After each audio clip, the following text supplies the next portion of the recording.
Okay, so I am back with you. I had to stop the video, y'all, because it was like some noise in the background in the house, a blender going. So I had to say I am doing a video. So anyway, I am back, and I wanted to finish telling you what I had to do. So I had to get buy bottled waters, and I had to. I'm gonna try to turn this around. Let's see. Okay. So I had to buy bottled waters, and hopefully you can see me. Okay. Hold on. Yeah, I had to buy bottled waters, and I had to buy bottled waters, like 4 or 5 big jugs of water, and they filled them up every day for us. So we used the well water or the borehole water for flushing the toilets, mopping the floors, washing clothes. And then we had to physically buy water to drink, to cook with, and to bathe with. Now, some people said that they boiled the well water to bathe with, but we didn't feel comfortable enough doing that, so we just went ahead and used the water that we brought to bathe with. So we had like a basin, and we had to boil the water, and then we put it in the basin, and then we had to like bathe that way out of a little tub. And we had a couple that we washed clothes with, so we just used those. And so we managed. We did that for 23 days, and it was an adjustment, but we had a routine. So they would bring us water every morning, and then in the evenings, so we would use that water to flush and to clean. So everything was still clean. We still was able to wash clothes. Um, the only inconvenience is the fact that we couldn't go to the faucet to get water. So we had to brush our teeth with bottled water. We had to bathe with bottled water.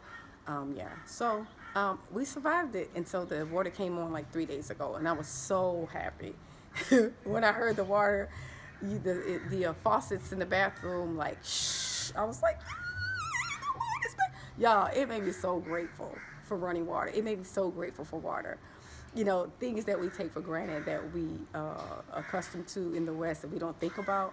Like, it makes you grateful here living in Africa, on the continent, for the little things like electricity, like water, running water, So, yeah, it was an experience, and I wanted to share it with you. We managed. I'm still alive. I'm still okay. Some people commented and said that that's very unhygienic, someone said, but it really is okay because you use certain water for certain things. I mean, we did have bottled water that we drank, and then we had the water that we cooked with. So nobody got sick. Nobody got any kind of sicknesses or issues or anything, because we knew how to manage, and we knew what we could use the water for and what we shouldn't use the water for, right? So everything went well. We still had make sure we put a little bleach, a little pine salt in the water, make sure it was clean. Even when you wash your clothes, I put a little pine salt when I wash color clothes, and then I put a little bleach when I wash white clothes, so it kills germs. So it was okay. Nobody got sick. Um, all was well. It's just another preparation, I would say, to prepare for the wilderness. It was just another something that we have to do, because this is preparing us to be off grid. So someday we won't be in the cities dependent on the water system, the electricity system. We may have to have solar panels, or we may have to have boreholes or water wells. We may not be able to depend on the city water system. So we have to prepare and understand how to function. You can get you a generator for when the power goes out. You get you a big tub, and you can keep water in it. We had a big water tank on the property, but the water tank was empty.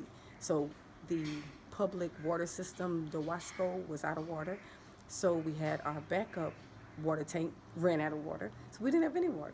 And so it didn't make sense for us to get it filled, because a lot of times, from what I've been told, is they fill your water tank with well water, borehole water anyway, and then you're spending an astronomical amount of money to get 1,000 liters whenever. So it just wasn't worth it. So we winged it, and we just used our own water and bought our own water.